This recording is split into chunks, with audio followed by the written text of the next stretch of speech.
ఇప్పుడు పార్ట్ 2లోకి వెళ్తున్నాను.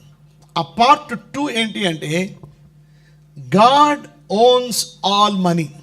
అంటే అర్థం ఏంటంటే రెండోది డబ్బులో రెండవ పార్ట్ ఏంటంటే డబ్బుకి ఓనర్ ఆయన. మీరేమనుకుంటున్నారు ఇప్పటివరకు? ఓనర్ నేనే అనుకుంటున్నారు మీరు. ఇది నా డబ్బులు అనుకుంటున్నారు. ఎంతమంది ఇది నా డబ్బులు అనుకుంటున్నారు? గట్టిగా చప్పట్లు కొట్టండి. కొట్టరు కానీ మనసులో అనుకుంటున్నారు నా డబ్బులు. నేను ఎందుకు ఇవ్వాలి, నేను ఎందుకు చేయాలి, ఏదో వాళ్ళ డబ్బుల్లాగా. ఈరోజు క్లారిటీ రావాలి మీకు. మీ డబ్బా ఆయన డబ్బా తెలుసుకోవాలి మీరు. చదవండి ఒకసారి హగ్గై గ్రంథం 2వ అధ్యాయము 8వ వచనం.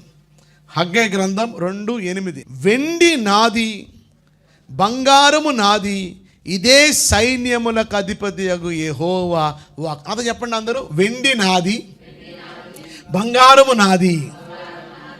చూసారా, కొందరు అంటున్నారు నాదే, మీది కాదు.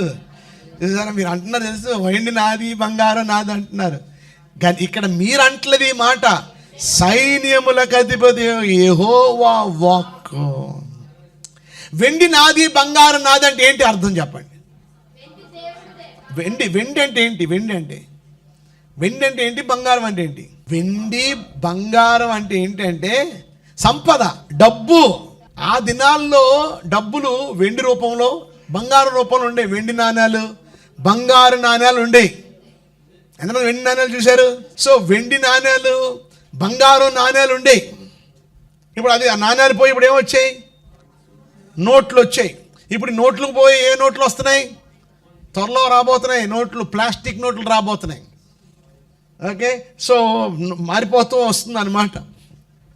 సో ఇక్కడ వెండి నాది, బంగారు నాది అంటే డబ్బు నాది అంటున్నాడు. ఇప్పుడు వరకు మీరేమనుకుంటున్నారు? నాది డబ్బులు. మరి నీదే డబ్బులు లేదు, నువ్వు చచ్చిపోయినప్పుడు నీతో పాటు తీసుకెళ్ళాలి. నువ్వు తీసుకెళ్ళావుగా?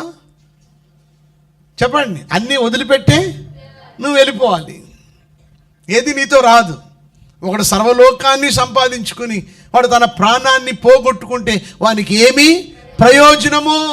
ఒక పిసినాడు ఉండేట, చచ్చిపోయేటప్పుడు కూడా ఆవిడ చెప్పాడంట, నీ చేసి నా చేయిలో పెట్టాడట. ఏమయ్యా అంటే, నేను చచ్చిపోయే ముందు నువ్వు పని చేయాలి.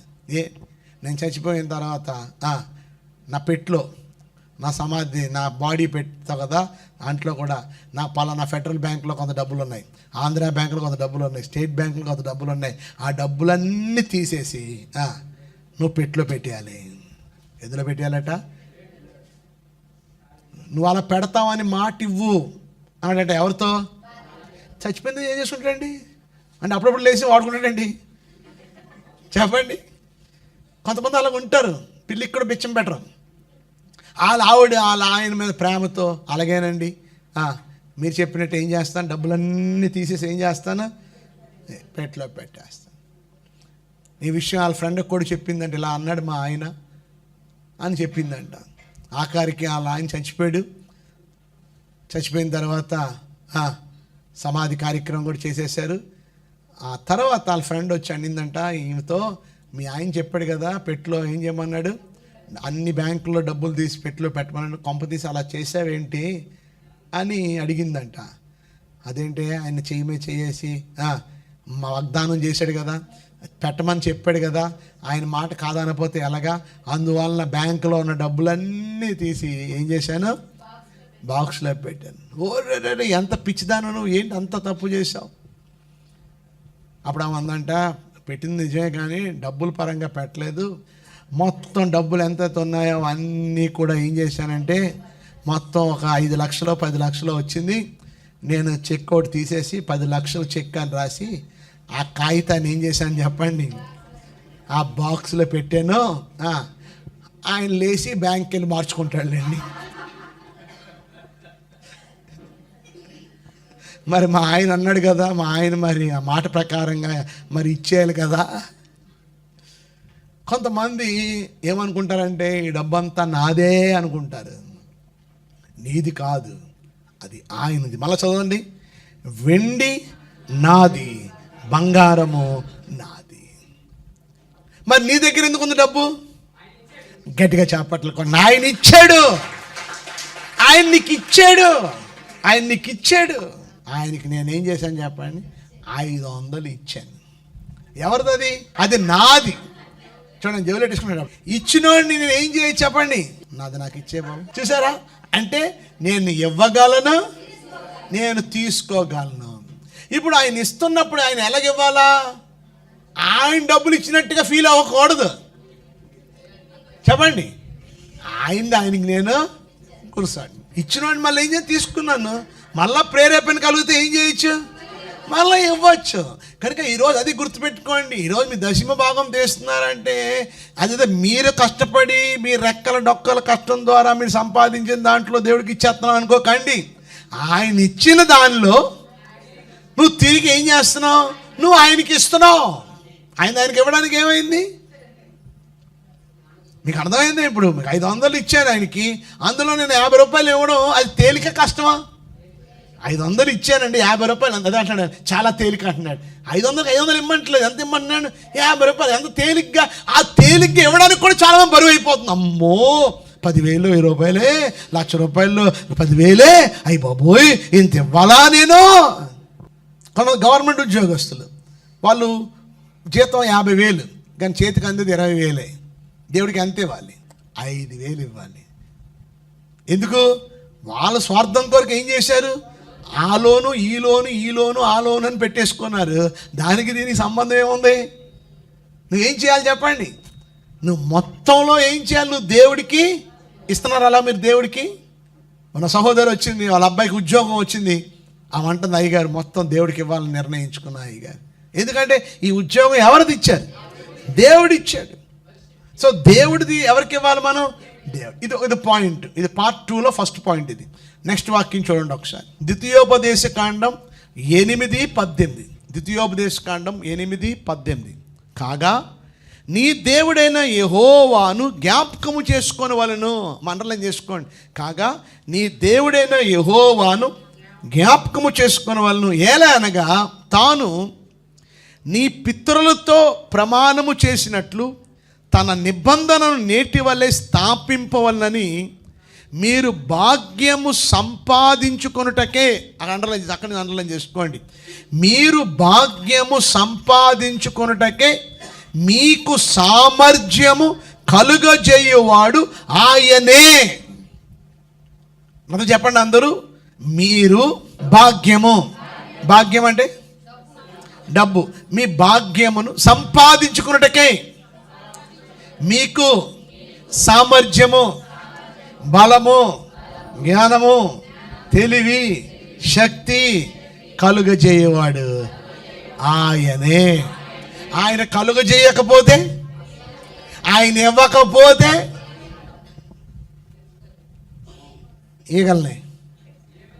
ఈగలు తోలుకోవడమే. ఈ పాయింట్ నాకు అర్థమైన వాళ్ళు గట్టిగా చప్పట్లు కొట్టండి. ఈరోజు ఆయన మనకి ఇవ్వకపోతే మనకెక్కడిది చెప్పండి, ఆయన ఇవ్వకపోతే మనకి ఎక్కడిది? ఎంతమంది ఇది గ్రహిస్తున్నారు, ఎంతమంది తెలుసుకుంటున్నారు?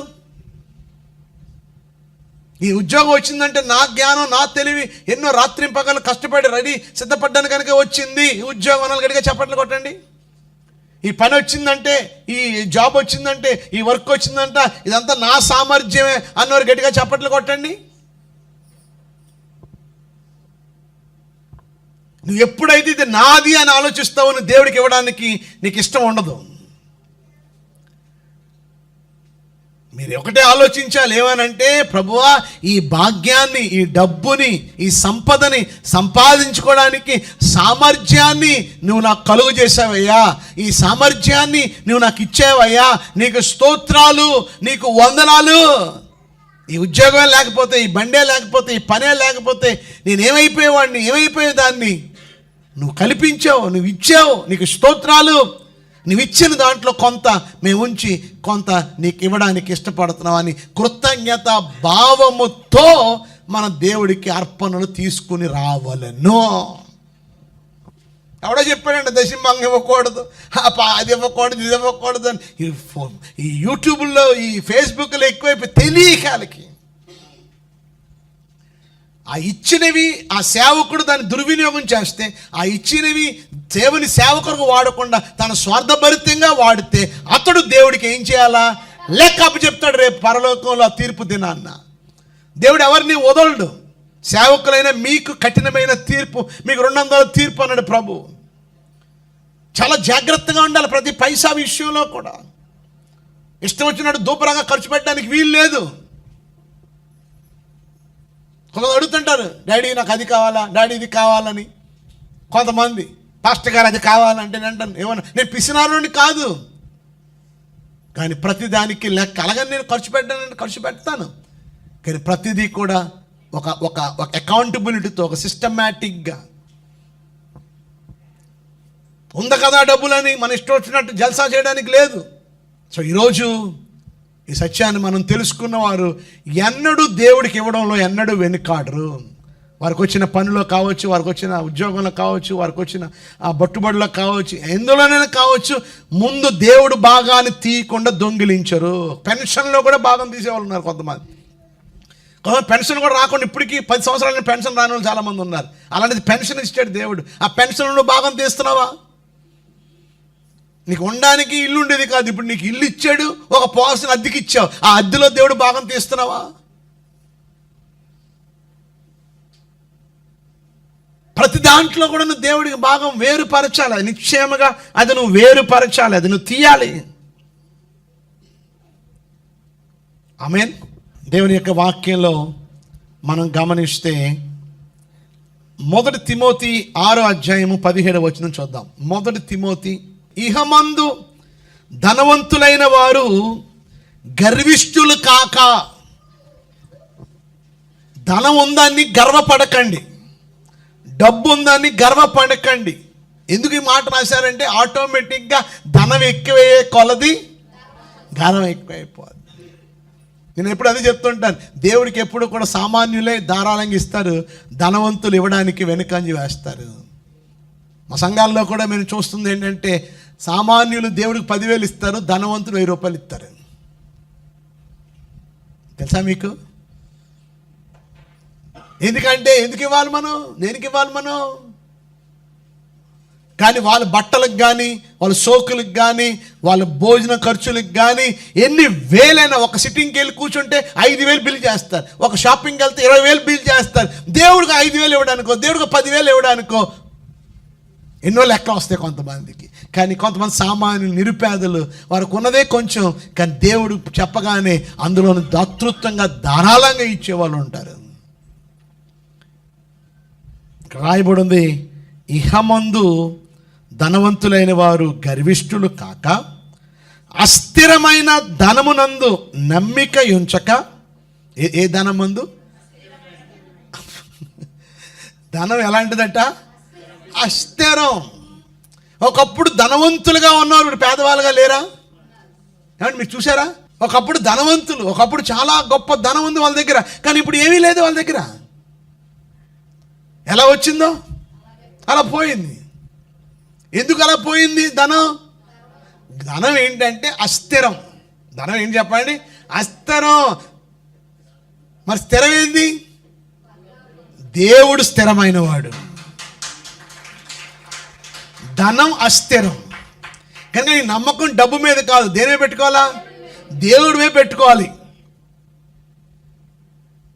నేను చెప్పాను కదా, ఒక ఆయన మీద నమ్మకం పెట్టుకుని నాకు పెద్ద హ్యాండ్ ఇచ్చాడు. అలాగని దేవుడు నన్ను వదులుకున్నాడా? దేవుడు ఇంకొక విధంగా దేవుడు ఇవ్వలేదా? చెప్పండి. ఈయనైతే నాకు ఎప్పటి నుంచో తెలుసు. ఈయనైతే ముక్కు ముఖం తెలియదు నాకు, ఈయన ఎవరో అంత పరిచయం కూడా లేదు. కానీ దేవుడు ఈ ద్వారం మూసాడు, దేవుడు ఈ ద్వారం తెరిచాడు. దేవుడి కార్యాలు గొప్పవి. ఆమేన్. నా నమ్మకం మనుషుల మీద కాదు, నా నమ్మకం డబ్బు మీద కాదు, నా నమ్మకం ఈ లోకంలో ఉన్న వాటి మీద కాదు, నా నమ్మకం స్థిరమైన దేవుడి మీద. నా దగ్గర ఉంది కొంచెమే, కానీ నేను మందిర యానివర్సరీ చేద్దాం, కొన్ని వస్తువులు కొనుక్కుందాం విశ్వాసంతో చెప్పానా లేదా? దేవుడు జరిగిస్తాడు. ఆ సమయానికల్లా దేవుడు ఇస్తాడు. ఆయన పని ఆయన జరిగించుకుంటాడు అంతే.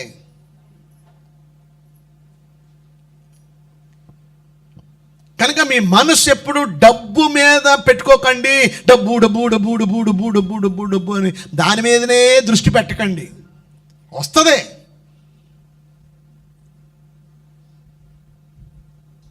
దేవుడికని డబ్బులు ఎంత తక్కువ ఏంటండి? చెప్పండి.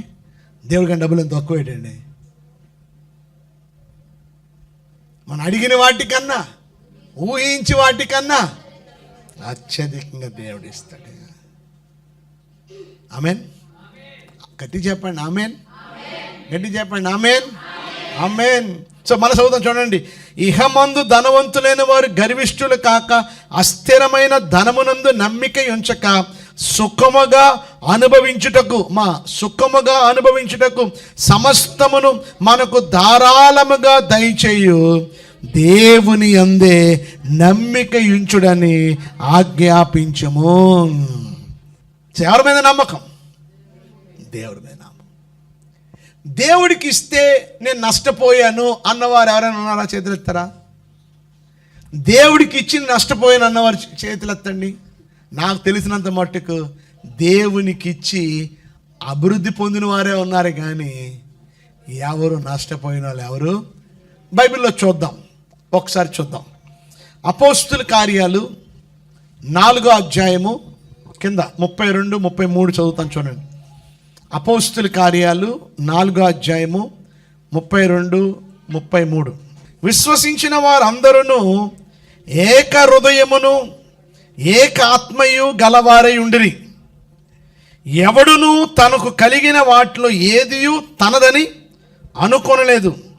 వారు కలిగినది అంతయు వారికి సమిష్టిగా ఉండెను. ఇదియో గాక అపోస్తులు బహుబలముగా ప్రభువైన యేసు పునరుద్ధానమును గూర్చి సాక్ష్యం ఇచ్చిరి. దైవ కృప అందరి యందు అధికముగా ఉండెను. భూములైనను ఇండ్లైనను కలిగిన వారందరూ వాటిని అమ్మిన వాటిని వెల తెచ్చి అపోస్తుల పాదముల యొద్ద పెట్టుచూ వచ్చిరి. వాళ్ళు పొలాలు అమ్మి, భూములు అమ్మి వాటిని తీసుకొచ్చి ఎవరి దగ్గర పెట్టారట? దశమ భాగం కాదు, మొత్తం తీసుకొచ్చి ఏం చేశారట? వారు అపోస్తుల పాదాల దగ్గర పెట్టారట. అక్కడ రాయబడి ఉంచండి 35లో. వారు ప్రతివానికి వాని అక్కర్ర కొలది పంచిపెట్టిరి గనుక వారిలో ఎవనికిని కొదువ లేకపోయాను. వచ్చిందంతా ఏం చేశారట? ఎవరికి వారికి ఏం చేశారు చెప్పండి? లేని వారికి కూడా ఏం చేశారట? పంచిపెట్టారు. కనుక ఎవరికి ఏం లేదు, ఇచ్చిన వారికి కొదువ లేదు, లేని వారికి కూడా ఏం లేదు. వారందరిలో ఏముంది చెప్పండి? ఏక మనస్సు. కానీ అననీయ సఫేరా ఏం చేశారో కింద మనం చదువుతున్నాం చూడండి. 5వ అధ్యాయం 1వ వచనంలో, అననీయ అని ఒక మనుషుడు తన భార్య అయిన సఫీరాతో ఏకమై పొలం అమ్మాను. భార్య ఎరుకునేవాడు దాని వెలలో కొంత దాచుకొని కొంత తెచ్చి అపోస్తుల పాదముల యొద్ద పెట్టాను. అప్పుడు పేతురు, అననీయ, నీ భూమి వెలలో కొంత దాచుకొని పరిశుద్ధాత్మను మోసపుచ్చుటకు సాతాను ఎందుకు నీ హృదయమును ప్రేరేపించెను? అది నీ యొద్ద ఉన్నప్పుడు నీదే కదా, అమ్మిని పిమ్మట అది నీ వశమై ఉండలేదా? ఎందుకు ఈ సంగతిని హృదయములో ఉద్దేశించుకున్నావు? నీవు మనుష్యులతో కాదు దేవునితోనే అబద్ధమాడితివని వానితో చెప్పాను. అననీయ ఈ మాటలు వినుచునే పడి ప్రాణం విడవగా విన్నవారు అందరికీ మిగుల భయము కలిగెను. అప్పుడు పడుచువారు లేచి వారిని బట్టతో చుట్టి మోసుకొని పోయి పాతి పెట్టిరి. ఇక్కడ చేసిన పొరపాటు ఏంటంటే వారు అబద్ధం ఆడారు. దేవుని సొమ్ముని వారు దొంగిలించారు. ఈ విషయంలో పేతురు ఖచ్చితంగా వారితో విషయాలు మాట్లాడినప్పుడు వారు దేవుని యొక్క ఉగ్రతకు వారు పాత్రులయ్యారు. ఈ విషయం బట్టి సంఘానికి మిగుల భయము కలిగాను. సంఘానికి ఏం కలిగిందంటండి? మిగుల భయం. అది వారిది అన్నట్టుగా వారు ఫీల్ అయ్యారు.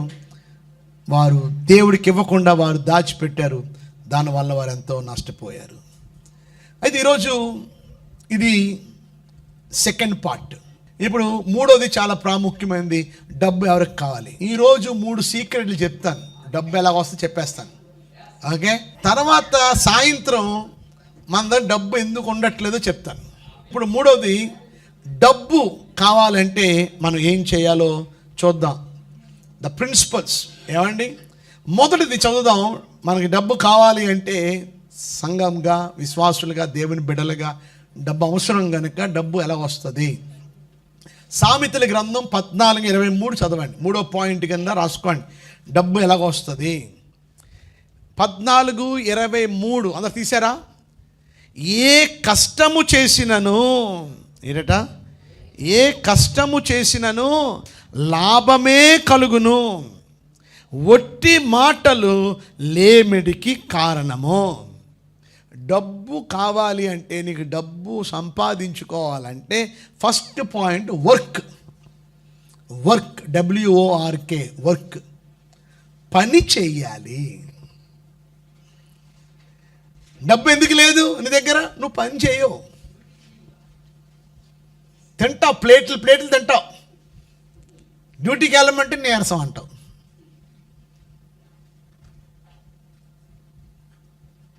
మగోళ్ళు పని చేయాలి, ఆడపిల్లలు పని చేయాలి, చిన్నపిల్లలు పని చేయాలి. 18 years తర్వాత పిల్లలు మీ తల్లిదండ్రులు ఫీజులు కట్టకూడదు. 18 దాటిన తర్వాత మరి ఏం చేయాలా? ఉదయాన్నే సైకిల్ తీసుకుని పేపర్లు వేస్తే డబ్బులు వస్తాయి. పాలు ప్యాకెట్లు వేయి, సర్వీస్ సెంటర్కి వెళ్ళి 4 కార్లు కడిగాయి. అమెరికాలో చేసేది అదే. అమెరికాలో చేసి మనకి నామోజీ, మా అబ్బాయి ఏంటండి పేపర్ వేయడం ఏంటండి, మా అబ్బాయి కారులు తొట్టడం ఏంటండి. అలా పెంచు. అక్కడ 30 వచ్చిన అమ్మ 10 రూపాయలు అంటాడు. ఈరోజు వర్క్ చేయాలి. అక్కడ రాయబడి ఉంది, ఏ కష్టము చేసినను లాభమే కలుగును, ఒట్టి మాటలు లేమిడికి. ఒట్టి మాటలు అంటే చెప్పండి, సోది మాటలు. నీ దేవుడు శక్తి ఇచ్చాడు, బలం ఇచ్చాడు. ఒక పని చేయాలని ఏం లేదు, ఆ పనే చేస్తాను, నాకు ఆ పని తప్ప ఇంకొకటి రాదు అన్నాను. నేను బీటెక్ చదివాను, నేను ఎంటెక్ చదివాను, నేను ఆ పనే చేస్తాను అని కుదరదు. అది వస్తుంది తర్వాత. రాకముందు ఖాళీగా ఉండకుండా ఎక్కడ పని ఉందో వెతుక్కుని, ఎక్కడుందో చాలా చలాకీగా ఉండాలి. ఏ పనైనా చేయడానికి చురుగ్గా అన్నిట్లోకి మనం వెళ్ళిపోవాలంతే. వర్క్ చేయాలి. సోమరులుగా ఉండకూడదు, బద్ధకస్తులుగా ఉండకూడదు. 10 గంటలు లేచి పని ఇస్తారంటే ఎవడిస్తాడు నీకు? చెప్పండి. అమెరికాలో నాకు తెలిసిన ఫ్రెండ్స్ ఫారినర్స్ పేపర్ వేస్తారు, న్యూస్ పేపర్లు వేస్తారు. అంటే మీకు రైతు బజార్కి వెళ్ళి మీ కూరలు అనేది తెచ్చేస్తాను, మీకు ఏం కావాలో చెప్పండి, నాకు మాది 20 రూపాయలు ఇవ్వండి. ఆయన అందరి దగ్గరికి వెళ్ళి కలెక్ట్ చేసాను, 4 బుట్టలు తీసేసుకోండి, వెళ్ళిపోండి, తెచ్చేసుకోండి, కలెక్ట్ చేయండి. అలాగ 100 రూపాయలు మీరు సంపాదించారనుకో, 500 సంపాదించారనుకోండి, రోజుకి ఎంత అవుతుంది? అదిగోండి 10. అయ్యో బాబోయ్, 17,000, 30,000. చిన్న చిన్న పనులు. సో ఇక్కడ రాయబడిన మాట ఏంటంటే, దయచేసి ఎవరు బద్ధకంగా, ఎవరు సోమరిపోతులుగా దయచేసి ఉండకండి. ఏ కష్టం చేసినా ఏముందట? సో వర్క్ చేస్తే డబ్బుకు లోటు ఉండదు. 2 దశలోనికేయులు 3:10-11 చదువుదాం ఒకసారి. 2 దశలోనికేయులు 3:10-11 రాయబడి ఉంది, మరియు మేము మీ వద్ద ఉన్నప్పుడు ఎవడైనను పని చెయ్యనొల్లని ఎడల వాడు భోజనము చేయకూడదని మీకు ఆజ్ఞాపించితిమి కదా. మీలో కొందరు ఏ పనియూ చెయ్యక పరుల జోలికి పోవచ్చు అక్రమంగా నడుచుకునుచున్నారని వినుచున్నాను. ఇక్కడ ఒక రూల్ ఉంది, ఏంటది? పని చెయ్యనొల్లని ఎడల వాడు భోజనము చేయకూడదు. ఈరోజు ఏం పని చేయలేదు, రూపాయి సంపాదించలేదు అనుకోండి, ఆ రోజు నీకు ఫాస్టింగే. అమ్మ వచ్చి తినరా అంటే తిన్నా అనాలా, ఈరోజు నేను పని చేయలేదు. వీడు వారం రోజులు పనికి వెళ్ళిపోయిన అమ్మ, రా బాబు తింది కనరా. అదే ఈ ఇండియన్ మదర్స్కి ప్రేమ ఎక్కువ, అమెరికన్ మదర్స్కి ప్రేమ ఉండదు. అంత కఠినమని కాదు, ఆ సిస్టమ్ అలా పెంచారు వాళ్ళు. వర్క్ ఫ్రమ్ హోమ్ కూడా ఉన్నాయి ఇప్పుడు కొన్ని పనులు. వర్క్ ఫ్రమ్ హోమ్ నుంచి కూడా కొన్ని ఏం చేయొచ్చు చెప్పండి. ఇంట్లో నుంచి కూడా కంప్యూటర్లు తెలిసిన వాళ్ళు, జ్ఞానం తెలిసిన వాళ్ళు ఎవరెవరి దగ్గర అడిగి అవి కూడా తీసుకొని చేసేయాల. 18 దాటిన తర్వాత అందరూ ఏం చేయాల? సంపాదించాలి. 18 లోపు కొంచెం పర్వాలేదు, మీకు కొంచెం అవకాశం. సో ఈరోజు డబ్బు, ఈరోజు వర్తమానం 4 రోజులు చెప్తాను. The secrets how you get money. Work work work. అది ఎవడోనంట 18 సంవత్సరాలంట బిలియనర్ అయిపోయాడంట. ఏదో చిన్నది కనిపెట్టాడు, ఏదో చిన్నదాన్ని ఏదో కనిపెట్టాడు, అయిపోయాడు. మన ఇండియాలోనే, గుజరాత్లోనే ఎక్కడో. మరి మీరు బుర్ర ఎట్టరు. అదేదో గేమ్స్, అదే గేమ్స్ ఏమైంది, పబ్జి, ఫ్రీ ఫైర్, ఇంకోటి ఏంటమ్మా అచ్చమ్మ, ఇంకేం పని లేకపోతే క్రికెట్, లేకపోతే ఇంకో పని లేకపోతే ఇంకోటి. ఏంటి అదేమైనా మన ఫుడ్ ఎడుతుందా? తప్పులేదు, ఆడడంలో తప్పులేదు, ఈ చేయడం తప్పులేదు. దానివల్ల ఏంటి నీకేమైనా ఉపయోగం ఉందా? నీకేమైనా ప్రయోజనం ఉందా? ఫిట్నెస్ అంటున్నారు, ఒక అరగంట ఏమైనా చేయండి, వ్యాయామం చేయండి, తప్పలేదు. కానీ ఆ బుర్ర పదును పెట్టండి. మీకు అర్థమైందా? మీకు అందరికీ దేవుడు ఆలోచన శక్తి ఇచ్చాడు. ఇంకో మాట చెప్పిన, సీక్రెట్ చెప్పిన, ప్రపంచంలో మన ఇండియాలో ఉన్నంత తెలివైన వాళ్ళు ఎవరు లేరట. అమెరికాలో కూడా లేరు. అంత బుర్ర మనకు దేవుడు ఇచ్చాడు. కానీ మన బుర్ర పెట్టక, నాది వయసు ఇంకా తక్కువే కదా అండి, నేను ఇంకా ఇంటర్మీడియటే కదండి, నేను ఇంకా డిగ్రీ కదండి. పెద్దోడు అయిన తర్వాత, ఎప్పుడైతే పెద్దోడు, 18 అయితే పెద్దోడు కాదండి నువ్వేమన్నా. నీకు అర్థమైందా? ఒక పట్టుదల ఉండాలా, అప్పుడు డబ్బులకు లోటు ఉండదు. పని మీద పడినోడు కూడా డబ్బుని వ్యర్థం ఖర్చు పెట్టడు. వేరే దురలవాట్లకు కూడా బానిస అవ్వడు. ఆ డబ్బు విలువ తెలియదు కనుకనే వ్యసనాలకి బానిస అయిపోయి డబ్బుని పాడు చేస్తూ ఉంటాడు. కనుక బద్ధకంగా, సోమరిగా ఉండడానికి మనం ఎప్పుడు ఇష్టపడకూడదు. You have to be active. Okay, ఒక చిన్న ఉదాహరణ చెప్పమంటారా? చెప్పనా? మీరు బురదించుకుంటారు. చదువుతారా ఒకసారి? సామెతల గ్రంథం 6వ అధ్యాయము 6 నుంచి 8 వచనాలు. సామెతల గ్రంథం 6వ అధ్యాయం 6 నుంచి 8. సోమరి అంటే ఎవరు? ఉదయం 6 గంటలు లేవాల్సిన 10 గంటలు లేసేవాళ్ళు. మళ్ళీ మేమే లేచినట్టుగా మళ్ళీ బ్రష్ ఒకటి పెట్టి, పేస్ట్ పెట్టి రోడ్డు అంతా తిరుగుతారు. ఒక నైటీ ఒకటి వేసుకొని. వీళ్ళే కాల్గేట్ అడ్వర్టైజ్మెంట్, వీళ్ళదే క్లోజ్అప్ అడ్వర్టైజ్మెంట్, వీళ్ళదే. 6 అవుతుండగానే నీ డ్రెస్సింగ్ మారిపోవాలి అంతే. నైట్ డ్రెస్ అంటే అదేంటది? అది నైట్. మళ్ళీ తర్వాత ఏం చేయాలి? 6 తర్వాత ఏం చేయాలి? నువ్వు వర్క్లో దిగిపోవాలంతే, పనిలో దిగిపోవాలంతే. ఇప్పుడు మీకు అర్థమవుతుందా? మీకు పని ఇప్పుడు ఆడవాళ్ళు ఉన్నారు కొంతమంది, భర్తలు పనికి వెళ్తానికి వెళ్ళి పని లేదనుకోండి, ఏదో పని చేయండి, ఏదో అవకాశం, ఏదోటి దేనికైనా చన్నీళ్ళకో వేడి నీళ్ళకి అంటారు కదా, ఏదో పని చేయండి. ఏ పని లేదనుకోండి, ఇంట్లో పని చేయండి. ఏదో ఒక వర్క్ చేయాలి. సో అక్కడ రాయబడింది, సోమరి, ఓ సోమరి, చీమల యొద్దకు వెళ్ళుము, వాటి నడతలు కనిపెట్టి. సో ఏ పనికి వెళ్ళలేని వాళ్ళు ఈరోజు మధ్యాహ్నం నుంచి ఏం చేయండి అంటే, చీమల దగ్గరికి వెళ్ళి కొంతసేపు కూర్చోండి. ఏమంటే చీమలు కనబడతాయి కదా మనకి. ఆ చీమలు ఆ లైన్ చూడండి, ఆ పట్టుదల చూడండి, ఆ కష్టం చూడండి, వాళ్ళ ప్రయాస చూడండి. ఎప్పటికీ రే వర్షాకాలం కోసం ఇప్పటి నుంచి ఏమైపోతారు వాళ్ళు? వాళ్ళ ఆహారాన్ని ఏం చేసుకుని చెప్పండి. సో సోమరి, చీమల యొద్దకు వెళ్ళము, వాటి నడతలు కనిపెట్టి జ్ఞానము తెచ్చుకొనము, వాటికి న్యాయాధిపతి లేకుండా. చెప్పేవాళ్ళు ఎవరు లేదు, మనకని చెప్పాలా? పనికి వెళ్ళండి, పనికి వెళ్ళండి, పనికి వెళ్ళండి, ఇంట్లో ఏమీ లేవు, పనికి వెళ్ళండి అని చెప్పాలి మనకి. వెళ్తానులే అని